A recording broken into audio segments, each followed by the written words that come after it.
Semana Mundial da Alimentação, a FAO e a ONU realizaram em São Paulo o Fórum Inovação, Agricultura e Alimentos. Especialistas afirmam que o Brasil tem todas as condições para se tornar o principal fornecedor de alimentos do mundo, mas alguns entraves podem atrasar esse processo. A demanda por alimentos deve continuar a crescer não apenas pela maior população no mundo, mas também pelo aumento da renda. Segundo projeções da ONU, para 2050, a procura por cereais para alimentação humana e animal deve ser de 3 bilhões de toneladas. Para isso, a produção anual de cereais será de crescer 1 bilhão de toneladas. Já a produção de carne, por exemplo, terá de aumentar dos atuais 200 milhões de toneladas para 470 milhões. O Brasil tem aí uma grande oportunidade de se tornar o principal ator na produção de alimentos no mundo. Ele tem terra disponível, ele tem água, ele tem o agricultor e tem principalmente tecnologia de clima tropical. O Brasil é fundamentalmente um dos maiores fornecedores de alimentos no mundo e lidera a exportação de grãos, lidera a exportação de carne e se posiciona bem em quase todas as commodities. Mesmo com tantas vantagens em relação a outros países, há entraves no Brasil que preocupam o setor. O Código Florestal é uma discussão que está levando 12 anos e nós não podemos mais esperar. Nós temos que resolver esses problemas para poder incorporar não só o plantio direto, que já é uma realidade brasileira, mas integração lavoura-pecuária e a utilização de áreas de pastagem para a agricultura, no sentido de cumprir com isso que nos está sendo cobrado hoje de ser o celeiro do mundo. E nesse sentido é realizado o Fórum Inovação, Agricultura e Alimentos. O objetivo é discutir e encontrar soluções que permitam manter o Brasil como grande fornecedor mundial de alimentos de maneira contínua, segura e sustentável.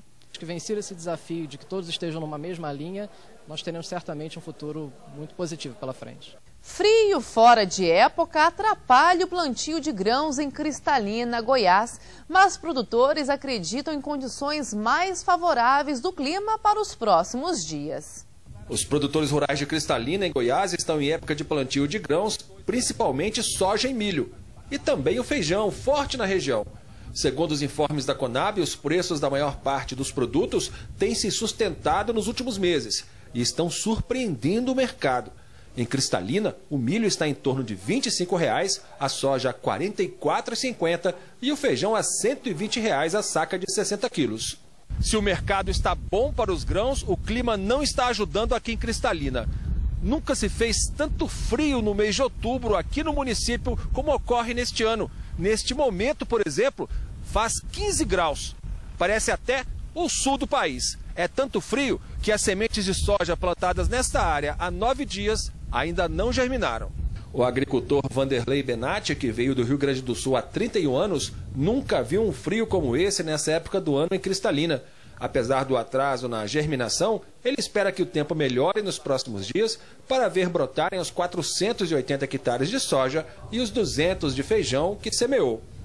Segundo as previsões climáticas, dentro de 2 ou 3 dias isso deve voltar e as temperaturas devem voltar para a faixa de 30 graus, o que já deve acontecer ao decorrer das lavouras normalmente. Quanto ao mercado, o produtor explica que na última safra de verão plantou milho em toda a sua área e conseguiu uma boa renda.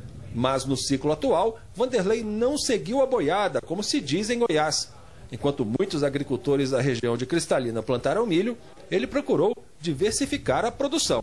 Em função do aumento geral no país da área de milho, então eu penso que a expectativa esteja um pouco voltada para o soja esse ano.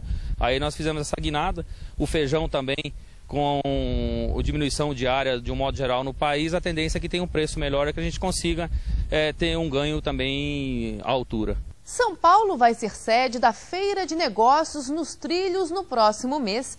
Especialistas dizem que, apesar dos problemas na logística de transporte, o setor melhorou muito, mas afirmam que muita coisa ainda precisa ser feita. E cita o exemplo dos concessionários de ferrovias que não querem mais investir no setor e também o desinteresse da União em destinar recursos em locais já concessionados. A logística ainda continua sendo um dos principais problemas do setor. A malha ferroviária do país é de aproximadamente 30 mil quilômetros, mas apenas 10 mil são utilizados constantemente, diz este especialista em transporte metroferroviário Gerson Toller. Ainda de acordo com ele, há 11 mil quilômetros de ferrovias programados para a construção. Parte já está sendo feita e a previsão de término é em 10 anos, acredita Toller. Apesar da logística estar longe do ideal, o especialista diz que houve melhora nesta área nos últimos anos. Nos últimos 15 anos, o setor ferroviário melhorou muito em relação ao que era.